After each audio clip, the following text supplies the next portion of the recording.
নমস্কার। বসে পড়লাম খেতে, যেহেতু দুপুর এখন 12টা বাজে। খিদা পেয়েছে, সকালে তেমন কিছু খাইনি।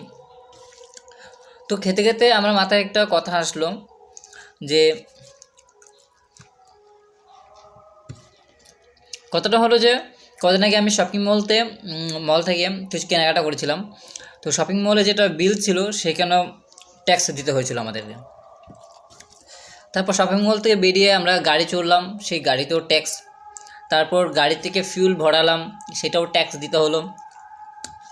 তারপর যে রোডটা দিয়ে আমরা বাড়ি আসছিলাম সেই রোডটার ট্যাক্স দিতে হলো।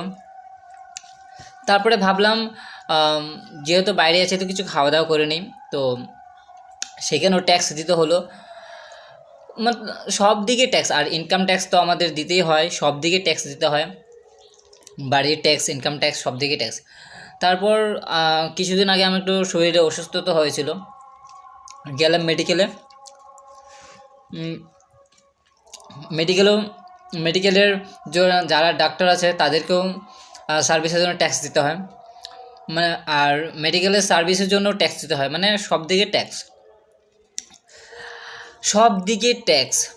এখন আমি এটা ভাবছি, যিনি মিনিস্টার আছেন সীতারামনজি, উনি সব দিকে ট্যাক্স লাগিয়ে দিয়েছেন। ইনফ্যাক্ট এখন তো যেটা নিমক, মতলব পপকর্ন, যেটা নিমকিয়া পপকর্ন, সেখানে তো 5% জিএসটি ট্যাক্স লাগিয়ে দিল। আর যেটা ক্যারামেলাইজড সেটা 18% ট্যাক্স লাগিয়ে দিল।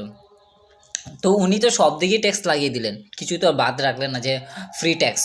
কিন্তু একটা বিষয় এটা যে উনি শুধু শ্বাস প্রশ্বাসে ট্যাক্স লাগাতে পারেনি।